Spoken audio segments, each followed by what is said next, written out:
नमस्कार दोस्तों, स्वागत है आपका अपने YouTube चैनल आरवी क्रिएशन में। आज मैं आपके सामने प्रेमचंद जी के द्वारा लिखी एक कहानी लेकर आई हूँ जिसका नाम है घास वाली। आई होप ये कहानी आपको पसंद आएगी। मूलिया हरी घास का गट्ठर लेकर आई तो उसका गेहुआ रंग कुछ तमतमाया हुआ था और बड़ी बड़ी मंद भरी आँखों में शंका समाई हुई थी। महावीर ने उसका तमतमाया हुआ चेहरा देखकर पूछा, क्या है मूलिया, आज कैसा जी है? मूलिया ने कुछ जवाब न दिया। उसकी आंखें डबडबा गईं। महावीर ने समीप आकर पूछा, क्या हुआ है, बताती क्यों नहीं? किसी ने कुछ कहा है? अम्मा ने डांटा है? क्यों इतनी उदास है? मूलिया ने खिसक कर कहा, कुछ नहीं हुआ। हुआ क्या है? अच्छी तो हूँ। महावीर ने मूलिया को सिर से पांव तक देखकर कहा, चुपचाप रोएगी, बताएगी नहीं। मूलिया ने बात टालकर कहा, कोई बात भी हो, क्या बताऊँ? मूलिया इस उसर में गुलाब का फूल थी, गेहुआ रंग था, हिरन की सी आँखें, नीचे खिंचा हुआ चिबुक का पोलो पर हल्की लालिमा, बड़ी बड़ी नुकीली पलकें, आँखों में एक विचित्र आर्द्रता जिसमें एक स्पष्ट वेदना, एक मूक व्यथा झलकती रहती थी। मालूम नहीं चमारों के इस घर में यह अप्सरा कहाँ से आ गई थी। क्या उसका कोमल फूल सा गात इस योग्य था कि सर पर घास की टोकरी उठाकर बेचने जाती? उस गांव में ऐसे भी लोग हैं जो उसके तलवों के नीचे आंखें बिछाते थे, उसकी एक चितवन के लिए तरसते थे, जिनसे अगर वह एक शब्द भी नहीं बोलती तो निहाल हो जाती। लेकिन उसे आए साल भर से अधिक हो गया, किसी ने उसे युवक की तरफ ताकते या बातें करते नहीं देखा।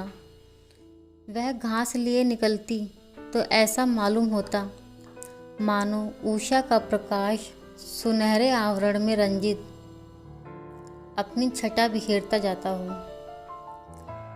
कोई गजलें गाता, कोई छाती पर हाथ रखता, पर मूलिया नीचे आँख किए अपनी राह चली जाती। लोग हैरान होकर कहते, इतना अभिमान? महावीर में ऐसे क्या सुरखाप के पड़ लगे हैं? ऐसा अच्छा जवान भी तो नहीं, ना जाने ये कैसे उसके साथ रहती है। मगर आज ऐसी क्या बात हो गई जो इस जाति की और युवतियों के लिए चाहे गुप्त संदेश होते, मूलिया के लिए हृदय का शूल थी। प्रभात का समय था। पवन आम की बौर की सुगंधियों से मतवाला हो रहा था।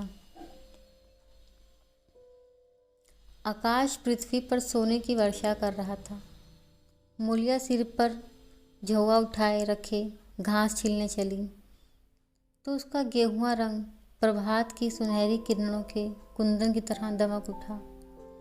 एकाएक युवक चैन सिंह सामने आता हुआ दिखाई दिया। मूलिया ने चाहा कि कतराकर निकल जाए, मगर चैन सिंह ने उसका हाथ पकड़ लिया और बोला, मूलिया, तुझे क्या मुझ पर जरा भी दया नहीं आती? मूलिया का वह फूल सा खिला हुआ चेहरा ज्वाला की तरह दहक उठा। वह जरा भी नहीं डरी, जरा भी न झिझकी। झोवा जमीन पर गिरा दिया और बोली, मुझे छोड़ दो, नहीं तो मैं चिल्लाती हूँ। चैन सिंह को आज जीवन में एक नया अनुभव हुआ। नीची जाति में रूप माधुर्य का इसके सिवा और काम ही क्या है? वह ऊंची जात वालों का खिलौना बने, ऐसे कितने ही मार्ग उसने जीते थे। पर आज मूलिया के चेहरे का वह रंग, उसका वह क्रोध, वह अभिमान देखकर उसके छक्के छूट गए। उसने लज्जित होकर उसका हाथ छोड़ दिया। मूलिया वेग से आगे बढ़ गई। संघर्ष की गर्मी में चोट की व्यथा नहीं होती, पीछे से टीस होने लगती है। मूलिया जब कुछ दूर निकल गई तो क्रोध और भय तथा अपनी बेकसी का अनुभव करके उसकी आंखों में आंसू भर आए।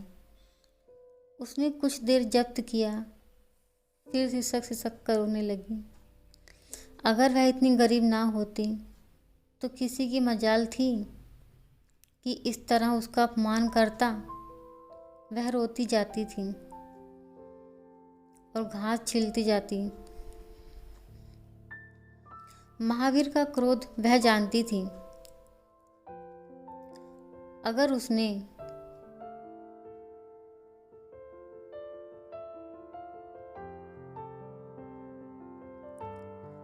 उसने कुछ देर जब आंसू नहीं बहाए होते, सिसक सिसक कर जो रोने लगी, अगर वह इतनी गरीब ना होती तो किसी की मजाल थी कि वह इस तरह उसका अपमान करता। अगर उसे कह दे तो वह इस ठाकुर के खून का प्यासा हो जाएगा, फिर ना जाने क्या हो। इस ख्याल से उसके रोए खड़े हो गए। इसलिए उसने महावीर के प्रश्नों का कोई उत्तर नहीं दिया। दूसरे दिन मूलिया घास के लिए ना गई। सास ने पूछा, तू क्यों नहीं जाती? और सब तो चली गई। मूलिया ने सिर झुकाकर कहा, मैं अकेली ना जाऊंगी। सास ने बिगड़ कर कहा, अकेले क्या तुझे बाघ उठा ले जाएगा? मूलिया ने और भी सिर झुका लिया और दबी हुई आवाज से बोली, मुझे सब छेड़ते हैं। सास ने डांटा, ना तू औरों के साथ जाएगी ना अकेली जाएगी, तो फिर जाएगी कैसे? वह साफ साफ क्यों नहीं कहती कि मैं ना जाऊंगी? तो यहाँ मेरे घर में रानी बनके निभाना होगा। किसी को चाम नहीं प्यारा होता, काम प्यारा होता है। तू बड़ी सुंदर है तो तेरी सुंदरता लेकर क्या मैं चाटूं? उठा झावा और घास ला। द्वार पर नीम के दरख्त में साए में महावीर खड़ा घोड़े को मल रहा था। उसने मूलिया को रोनी सूरत बनाए देखा, पर कुछ बोल ना सका। उसका बस चलता तो मूलिया को कलेजे में बिठा लेता, आंखों में छिपा लेता, लेकिन घोड़े का पेट भरना तो जरूरी था। घास मोल लेकर खिलाए तो 12 आने रोज कम पड़े। ऐसी मजदूरी ही कौन होती है? मुश्किल से 1.5-2 रुपये मिलते हैं, वह भी कभी मिले कभी ना मिले। जब से यह सत्यानाशी लारियां चलने लगी हैं, इक्के वालों की बाधियां बैठ गई हैं। कोई सेठ भी नहीं पूछता। महाजन से तो 150 रुपये उधार लेकर इक्का और घोड़ा खरीदा था,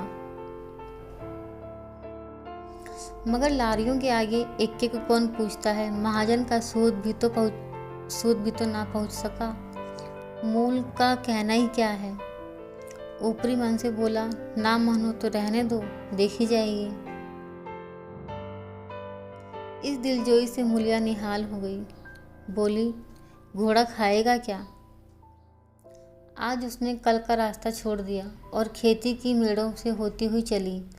बार बार सतर्क आंखों से इधर उधर ताकती जाती। दोनों तरफ ऊख के खेत खड़े थे। जरा भी खड़खड़ाहट होती तो उसका जी सन्न हो जाता, कहीं कोई ऊख में छिपा ना बैठा हो। मगर कोई नई बात नहीं थी। ऊख के खेत निकल गए, आमों का बाग निकल गया, सिंचे हुए खेत नजर आने लगे।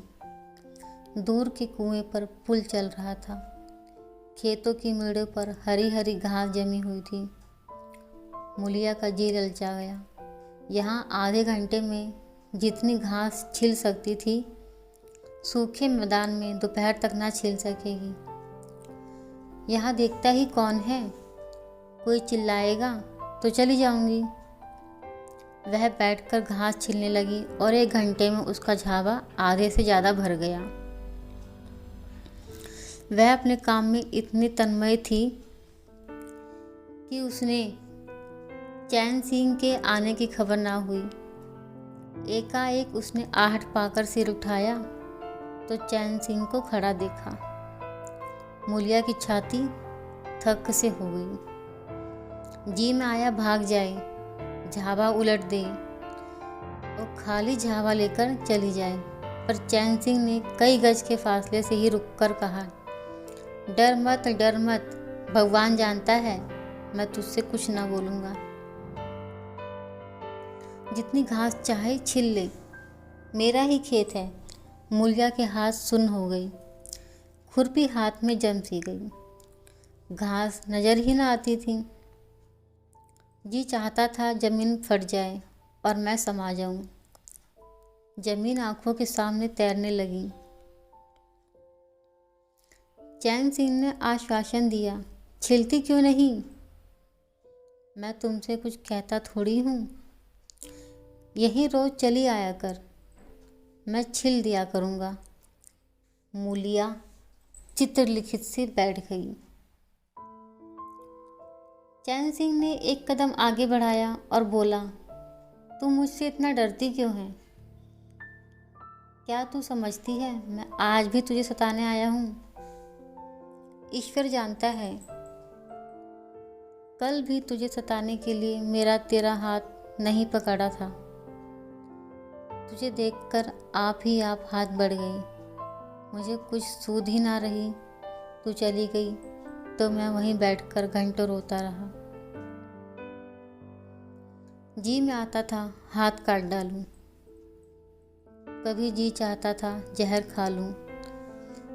तभी से तुझे ढूंढ रहा हूँ। आज तू इस रास्ते से चली आई, मैं सारा हार छानता हुआ यहाँ आया हूँ। अब जो सजा तेरे जी में आवे दे दे। अगर तू मेरा सिर भी काट ले तो गर्दन ना हिलाऊंगा। मैं शोहदा था, लुच्चा था, लेकिन जब से तुझे देखा है मेरे मन में सारी खोट मिट गई है। अब तो यही जी में आता है कि तेरा कुत्ता होता तो तेरे पीछे पीछे चलता, तेरा घोड़ा होता तब तो तू अपने हाथों से मेरे सामने घास डालती।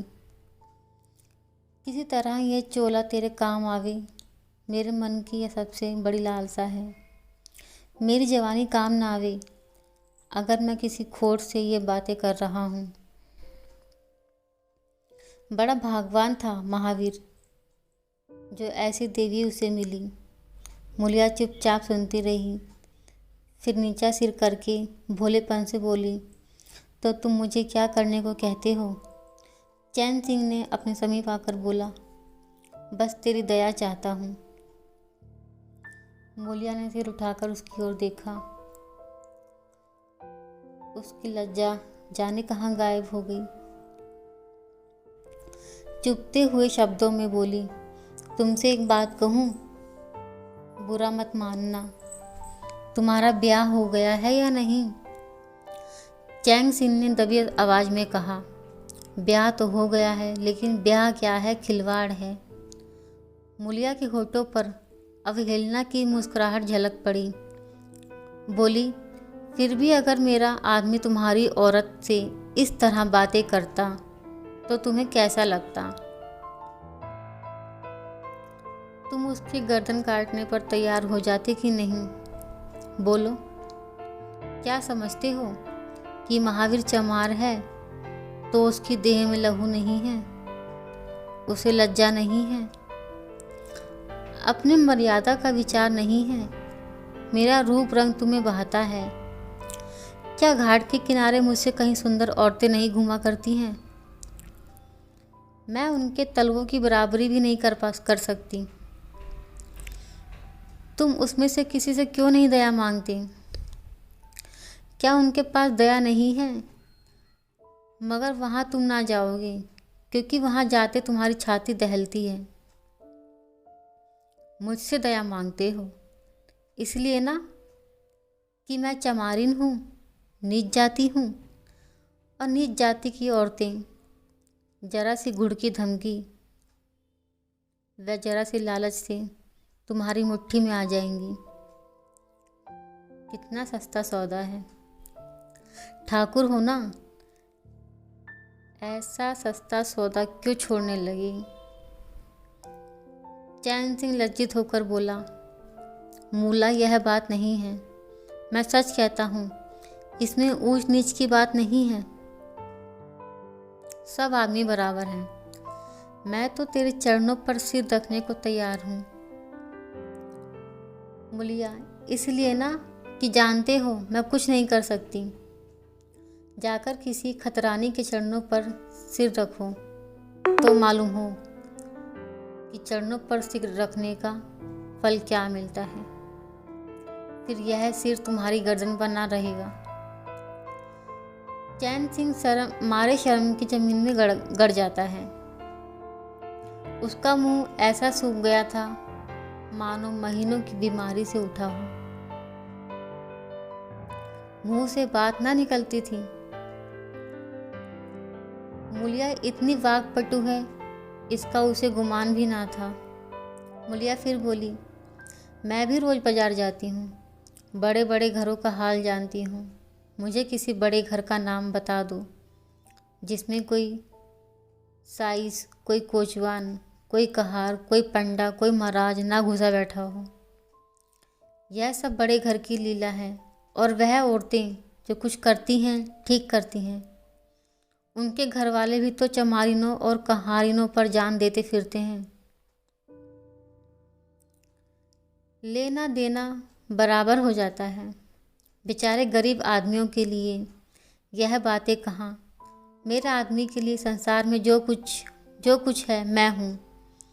वह किसी दूसरी महरिया की ओर आंख उठाकर भी नहीं देखता।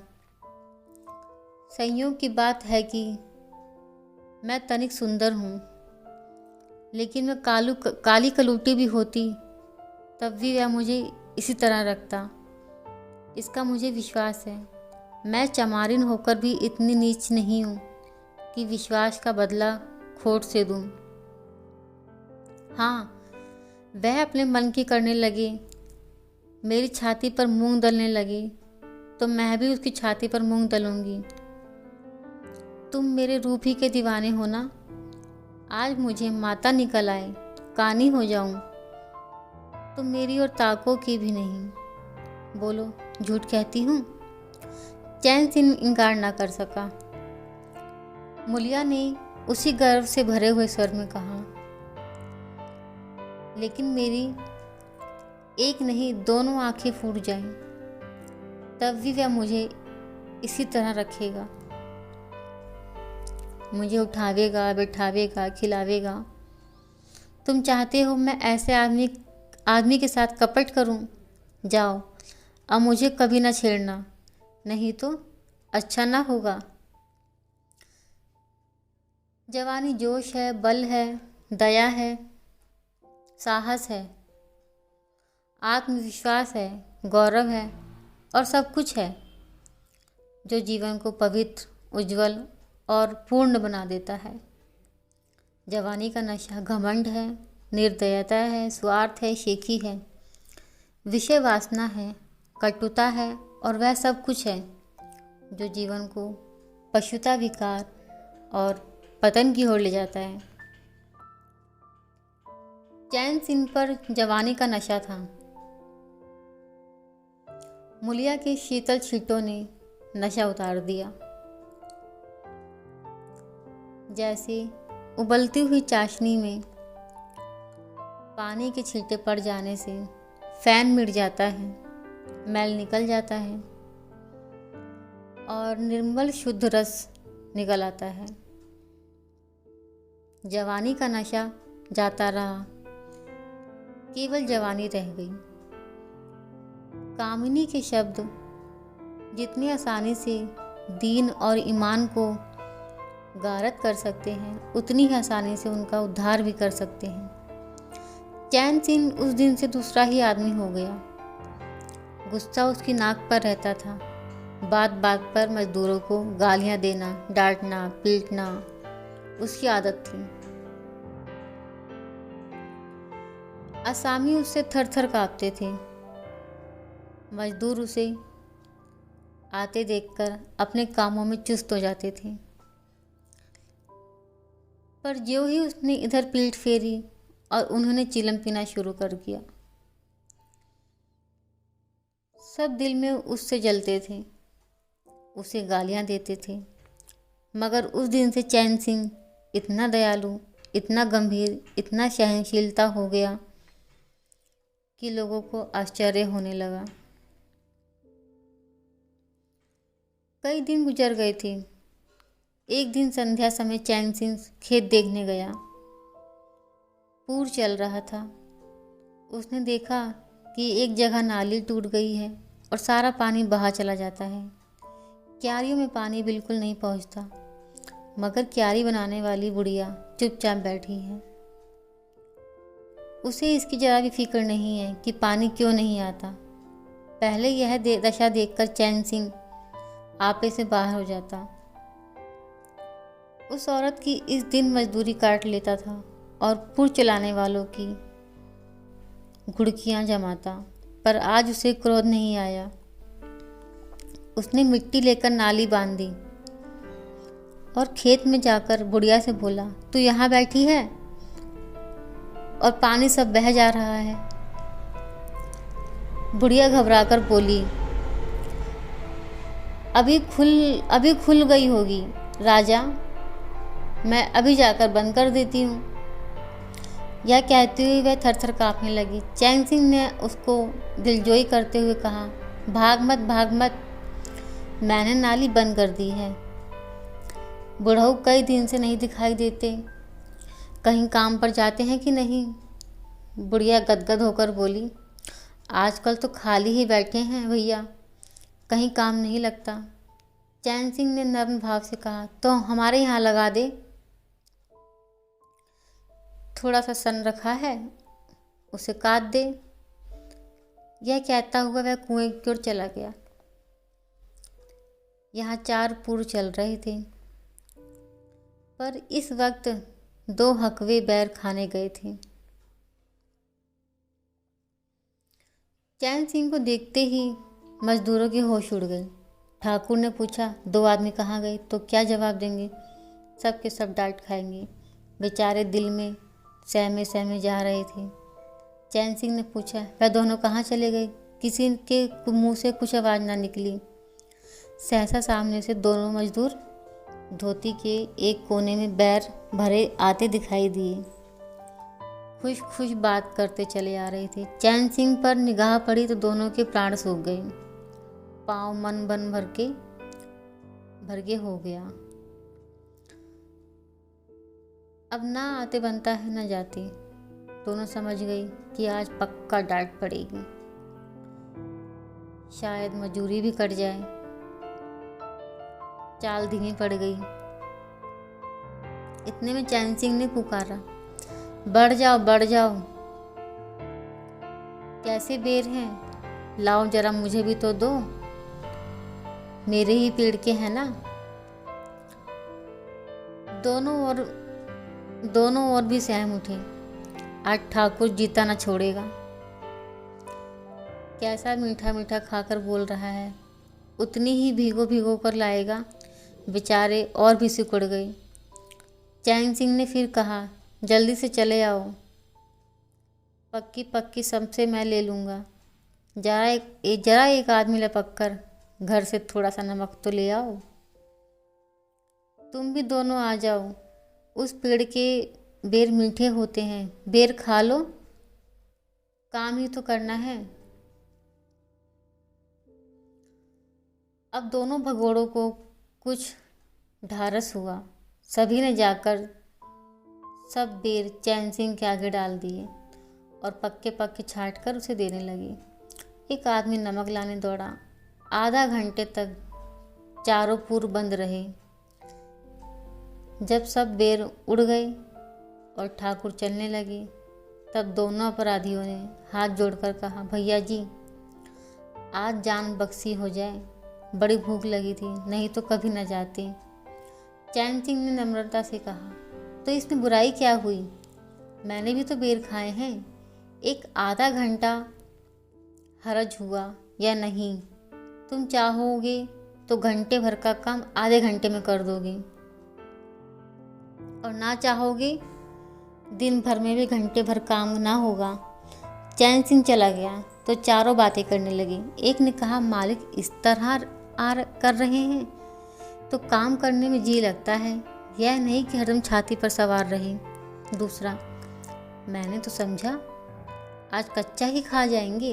तीसरा, कई दिन से देखता हूँ मिजाज नरम हो गया है। चौथा, सांझ को पूरी मजूरी मिले तो कहना। पहला, तुम तो हो गोबर गणेश, आदमी का रुख नहीं पहचानते। दूसरा, अब खूब दिल लगाकर काम करेंगे। तीसरा, और क्या, जब उन्होंने हमारे ऊपर छोड़ दिया तो हमारा भी धर्म है कि कोई कसर न छोड़े। चौथा, मुझे तो भैया ठाकुर पर अब भी विश्वास नहीं आता। एक दिन चैन सिंह को किसी काम से कचहरी जाना पड़ा। 5 मील का सफ़र था। या तो वह बराबर अपने घोड़े पर जाया करता था, पर आज धूप बड़ी तेज हो रही थी। सोचा इक्के पर चलूं। महावीर को कहला भेजा मुझे लेते जाना। कोई 9 बजे महावीर ने पुकारा। चैन सिंह तैयार बैठा था। चटपट एक्के पे आकर बैठ गया, मगर घोड़ा इतना दुबला हो रहा था, एक्के की गद्दी इतनी मैली और फटी हुई, सारा सामान इतना रद्दी कि चैन सिंह को उस पर बैठते ही शर्म आई। पूछा, यह सामान क्यों बिगड़ा हुआ है महावीर? तुम्हारा घोड़ा तो इतना दुबला कभी ना था, क्या आजकल सवारियां कम हैं क्या? महावीर ने कहा, नहीं मालिक, सवारियां काहे नहीं हैं, मगर लारियों के सामने एक्के को कौन पूछता है। कहा, 2 ढाई 3 की मजदूरी खाकर 2 ढाई 3 की मजदूरी करके घर लौटता था। कहाँ अब 20 आने भी नहीं मिलते। क्या जानवर को खिलाऊं, क्या अपने आप खाऊं? बड़ा विपत्ति में पड़ा हूँ। सोचता हूँ एक का घोड़ा बेच बाच कर आप लोगों की मजदूरी करूँ, पर कोई गाहक ही नहीं लगता। ज़्यादा नहीं तो 12 आने तो घोड़े ही को चाहिए, घास ऊपर से। जब अपना ही पेट नहीं चलता तो जानवर को कौन पूछेगा। चैन सिंह ने उसके फटे हुए कुर्ते की ओर देखकर कहा, 2-4 बीघे खेती क्यों नहीं कर लेते? महावीर सिर झुकाकर बोला, खेती के लिए बड़ा पौरुष चाहिए मालिक। मैंने तो यही सोचा है कि कोई ग्राहक लग जाए तो एक्के को औने पौने दाम में बेच दूं, फिर घास छिलकर बाजार ले जाया करूं। आजकल सास पतोह दोनों छिलती हैं, तब जाकर 10-12 आने पैसे नसीब होते हैं। चैन सिंह ने पूछा, तो बुढ़िया बाजार जाती होगी? महावीर ले जाता हुआ बोला, नहीं भैया, वह इतनी दूर कहाँ चल सकती है। घर वाली चली जाती है, दोपहर तक छिलती है, तीसरे पहर बाजार जाती है, वहाँ से घड़ी रात लौट आती है। हलकान हो जाती है भैया, मगर क्या करूँ, तकदीर से और क्या जोड़ दूँ। चैन सिंह कचहरी पहुँच गए और महावीर सवारियों की टोह में इधर उधर इक्के को घुमाता हुआ शहर की तरफ चला गया। चैन सिंह ने उसे 5 आने को कह दिया। कोई 4 बजे चैन सिंह कचहरी से फुर्सत पाकर बाहर निकले। हाथ में पान की दुकान थी। जरा और आगे बढ़कर एक घना बरगद का पेड़ था। उसकी छाह में 20 ही तांगे इक्के फिटने खड़ी थी। घोड़े खोल दिए गए थे। वकीलों, मुख्तारों और अफसारों की सवारियां यहीं खड़ी रहती थीं। चैन सिंह ने पानी पिया, पान खाया और सोचने लगा, कोई लारी मिल जाए तो जरा शहर चला जाऊं, कि उसकी निगाह एक घास वाली पर पड़ गई। सिर पर घास का झावा रखे साइसों से मोल भाव कर रही थी। चैन सिंह का हृदय उछल पड़ा। यह तो मुलिया है। बनी ठनी एक गुलाबी साड़ी पहने कोचवानों से मोल तोल कर रही थी। कई कोचवान जमा हो गए थे। कोई उसे दिल लगी करता था, कोई घूरता था, कोई हंसता था। एक काले कलूटे कोचवान ने कहा, मूला, घास तोड़ के अधिक से अधिक 6 आने की है, मूलिया ने उन्माद पैदा करने वाली आंखों से देखकर कहा। 6 आने पढ़ लेना है तो सामने घसियाड़ने बैठी हैं, चले जाओ। 2-4 पैसे कम में पा जाओगी, मेरी घास तो 12 आने में ही जाएगी। एक अधेड़ कोचवान ने फिटन के ऊपर से कहा, तेरा जमाना है, 12 आने नहीं, 1 रुपया मांग। लेने वाले झक मारेंगे और लेंगे। निकलने दे वकीलों को, अब देर नहीं है। एक तांगे वाले ने, जो गुलाबी पगड़ी बांधे हुए था, बोला। बुढ़ऊ के मुंह से पानी भर आया। अब मूलिया काहे को किसी की ओर देखेगी। चैन सिंह को ऐसा क्रोध आ रहा था कि इन दुष्टों को जूतों से पीटे। सबके सब कैसे उसकी ओर टकटकी लगाए ताक रहे थे। आंखों से पी जाएंगी। और मूलिया भी यहाँ कितनी खुश है, ना लजाती है, ना झिझकती है, ना दबकती है। कैसे मुसाफिरों के साथ बातें कर रही है, रसीली आंखों से देख देख कर, सिर का अंचल खिसका खिसका कर, मुंह मोड़ मोड़ कर बातें कर रही है। वही मूलिया जो शेरनी की तरह तड़प उठी थी। इतने में 4 बजे अमले और वकील मुख्तारों का एक मेला सा निकल पड़ा। अमले लारियों पर दौड़े, वकील मुख्तार इन सवारियों की ओर चले। कोचवानों ने भी चटपट घोड़े जोड़े। कई महाशयों ने मूलिया को रसिक नेत्रों से देखा और अपनी अपनी गाड़ियों पर जा बैठी। एकाएक मूलिया घास का झापा लिए उस फिटन के पीछे दौड़ी। फिटन में एक अंग्रेजी फैशन के जवान वकील साहब बैठे थे। उन्होंने पावदान पर पांव रखा, जेब से कुछ निकालकर मूलिया को दे दिया। मूलिया मुस्कुराई। दोनों में कुछ बातें भी हुई जो चैन सिंह ना सुन सका। एक क्षण में मूलिया प्रसन्न मुख घर की ओर चल पड़ी। चैन सिंह पान वाले की दुकान पर विस्मृति की दशा में खड़ा रहा।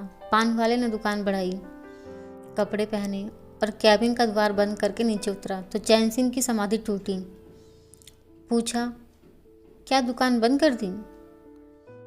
पान वाले ने कहा, इसकी दवा करो ठाकुर साहब, यह बीमारी अच्छी नहीं है। चैन सिंह चकित होकर पूछा, कैसी बीमारी? पान वाला बोला, कैसी बीमारी? आधे घंटे से यहाँ खड़े हो जैसे कोई मुर्दा खड़ा है। सारी कचहरी खाली हो गई, सब दुकानें बंद हो गई। मेहतर तक झाड़ू लगाकर चल दिए। तुम्हें कुछ खबर हुई? यह बुरी बीमारी है, जल्दी जाओ दवा कर डालो। चैन सिंह ने छड़ी संभाली और फाटक की ओर चला कि महावीर का एक्का सामने से आता हुआ दिखाई दिया। कुछ दूर एक्का निकल गया तो चैन सिंह ने पूछा, आज कितने पैसे कमाए महावीर? महावीर ने हंसकर कहा, आज तो मालिक दिन भर खड़ा ही रह गया, किसी ने बेगार में भी ना पकड़ा, ऊपर से 4 पैसे की बीड़ियाँ पी गया। चैन सिंह ने जरा देर के बाद कहा, मेरी एक सलाह है, तुम मुझसे 1 रुपया रोज लिया करो। बस जब मैं बुलाऊं तो एक्का लेकर चले आया करो, तब मैं तुम्हारी घरवाली को घास लेकर बाजार न जाना पड़ेगा। बोलो मंजूर है? महावीर ने सजल आंखों से देखकर कहा, मालिक आप ही का तो खाता हूँ, आपकी प्रजा हूँ, जब मर्जी हो पकड़ मंगवाइए, आपसे रुपए। चैन सिंह ने बात काट कर कहा, नहीं, मैं तुमसे बिगाड़ नहीं लेना चाहता, तुम मुझसे 1 रुपया रोज लिया करो, घास लेकर घरवाली को बाजार मत भेजा करो, तुम्हारी आबरू मेरी आबरू है, और भी रुपए पैसों का जब काम लगे बेखटके चले आया करो। हाँ देखो, मूलिया से इस बात की भूल कर भी चर्चा न करना, क्या फायदा। कई दिनों के बाद संध्या समय मूलिया चैन सिंह से मिली। चैन सिंह असामियों में मालगुजारी वसूली करके घर की ओर लपका जा रहा था कि उसी जगह जहां उसने मुलिया की बाह पकड़ी। मुलिया की आवाज़ कानों में आई। उसने ठिठक कर पीछे देखा तो मुलिया दौड़ी आ रही थी। बोला, क्या है मुला, क्यों दौड़ती हो? मैं तो खड़ा हूँ। मुलिया ने हाँफते हुए कहा, कई दिन से तुमसे मिलना चाहती थी। आज तुम्हें आते देखा तो दौड़ी। अब मैं घास बेचने नहीं जाती। चैन सिंह ने कहा, बहुत अच्छी बात है। क्या तुमने कभी मुझसे घास बेचते हुए देखा है? हाँ, एक दिन देखा था। क्या महावीर ने तुमसे सब कह डाला? मैंने तो मना कर दिया था। वह मुझसे कोई बात नहीं छिपाता। दोनों एक क्षण चुप खड़े थे। किसी को कोई बात ना सूझती थी। एकाएक मुलिया ने मुस्कुराकर कहा, यहाँ तुमने मेरी बाह पकड़ी थी। चैन सिंह ने लज्जित होकर कहा, उसको भूल जाओ मूला। मुझ पर जाने कौन भूत सवार था। मुलिया गदगद कंठ से बोली, उसे क्यों भूल जाऊं? उसी बाह गहे की लाज तो निभा रहे हो। गरीब आदमी से पूछा, जो चाहे करावे। तुमने मुझे बचा लिया। फिर दोनों चुप हो गए और जरा देर